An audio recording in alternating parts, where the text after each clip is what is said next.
There was a time when books used to be the primary source of information. But today, we find ourselves bombarded with an overwhelming amount of it, from a multitude of sources. Information is as abundant as the world is vast. It comes in a variety of forms and can be accessed in different ways. When it comes to the information we have available to us, the sky really is the limit. This can result in many challenges when it comes to accessing and using information. First, it can be very easy to waste time trying to find the information we need, especially if we don't know where to look.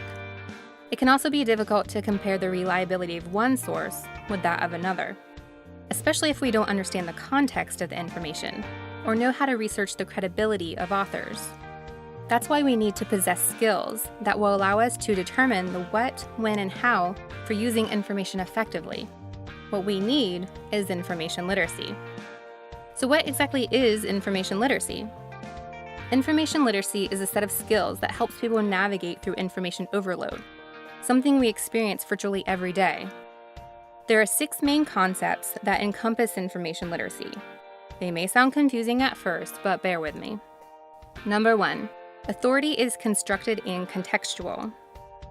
Number 2, information creation as a process. Number 3, information has value. Number 4, research as inquiry.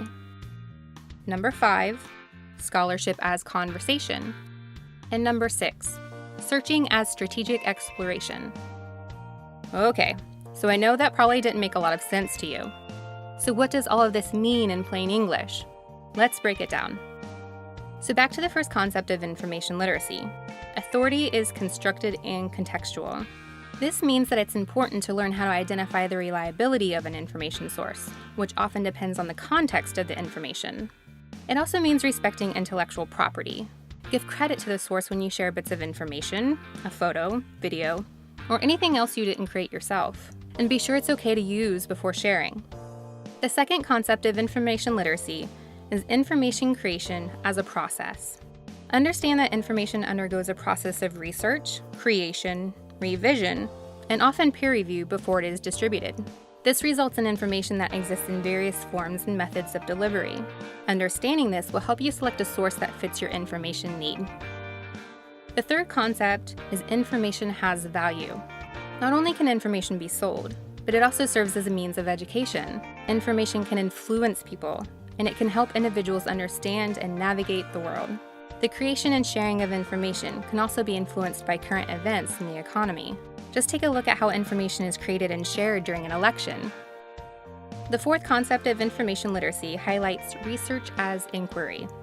Research is an inquisitive process that often consists of trial and error when attempting to find reliable and relevant sources of information. It is essential to learn how to examine information to determine if it fits your need. Asking questions is an important part of this process. Another important skill related to this concept is the ability to organize and synthesize information.